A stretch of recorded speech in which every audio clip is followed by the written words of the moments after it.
അസ്സലാമു അലൈക്കും വറഹ്മത്തുള്ളാ.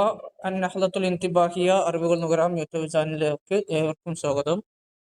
ഇന്ന് നമ്മൾ നോക്കുന്നത് മഖാമു മുഖാമു തമ്മിലുള്ള വ്യത്യാസമാണ്.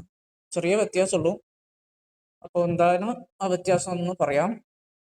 ഇപ്പോൾ ഖുർആനിൽ തന്നെ ആയിക്കോട്ടെ എല്ലാം നമുക്ക് നോക്കുന്നത്. മഖാമു ബി ഫതഹിൽ മീം, മീമിന് ഫതഹ ആവുമ്പോൾ അതിന്റെ അർത്ഥം എന്താ വെച്ചാൽ ഇസ്മു മൗലിൽ ഖിയാം, നിൽക്കുന്ന സ്ഥലം എന്നുള്ളതാണ്. നമ്മൾ ഇസ്മു മൗലു ഖിയാം, നിൽക്കാനുള്ള സ്ഥലം എന്നുള്ളതാണ്. അത് മക്കാൻ ലദി യഖുമു ഫീഹി ഷഖ്സു, ഒരു വ്യക്തി നിൽക്കുന്ന സ്ഥലം എന്നുള്ള അർത്ഥത്തിലാണ്. അപ്പൊ ഇവിടെ സൂറത്തു ആൽ ഇംറാനിലെ ഒരു ആയത്താണ് ഫീഹി ആയാത്തും ബയ്യിനാത്തും മഖാമു ഇബ്രാഹിം എന്നുള്ളത്. ഐ മൗലിഉൽ ലദി ഖാമ ബിഹി ഫീഹി ഇബ്രാഹിം അലൈഹിസ്സലാം എന്നുള്ളതാണ്. ഇബ്രാഹിം അലൈഹി ഇസ്ലാം നിന്ന സ്ഥലം എന്നുള്ളതാണ് അർത്ഥം. പിന്നെ മറ്റൊരർത്ഥം ഖബല അൻ തഖൂമ മിൻ മഖാമിക് എന്ന് ഇഫ്രീത്ത് പറഞ്ഞ ഒരു പ്രയോഗമാണ്. സൂറത്തു നംലിലാണ് എന്നാണ് തോന്നുന്നത്. സൂറത്തു നംലിലാണ് എന്നാണ് തോന്നുന്നത്, അതോ സബയിലാണെന്ന് അറിയില്ല.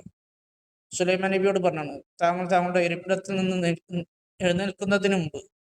അപ്പോ ഇരിപ്പിടത്തിൽ ആയി മജ്ലിസ് കല്ലദീ ഖഅത്ത ഫീഹി, ഈ താങ്കൾ ഇരുന്ന സ്ഥലത്ത് നിന്ന് എഴുന്നേൽക്കുന്നതിന് മുമ്പ്, അവിടെ ഇരുന്ന സ്ഥലം എന്നുള്ള മഖാമിക് എന്നുള്ള ആ ഒരു ഇതാണ്.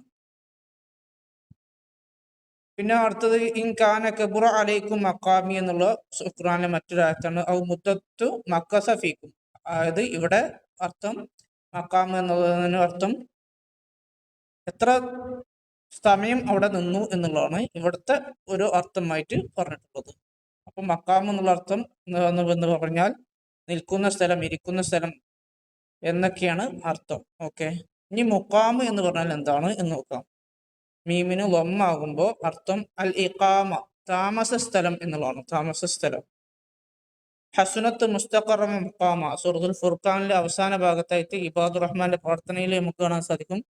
അതിൽ അവിടെ ഹസുനത്ത് മുസ്തഖറ മുഖാമ എന്നുള്ളത് ഔ മൻസിലൻ ഹസനൻ ലിൽ ഇഖാമ, നല്ല താമസിക്കാൻ പറ്റിയ ഒരു നല്ലൊരു വീട് എന്നുള്ള അർത്ഥത്തിലാണ് അവിടെ. അല്ലദീ അഹല്ലന ദാറൽ മുഖാമ ഔ ദാറൻ ലി ഇഖാമത്തി ദായിമ, സ്ഥിരമായി താമസിക്കാൻ പറ്റിയ സ്ഥലം എന്നുള്ളത്.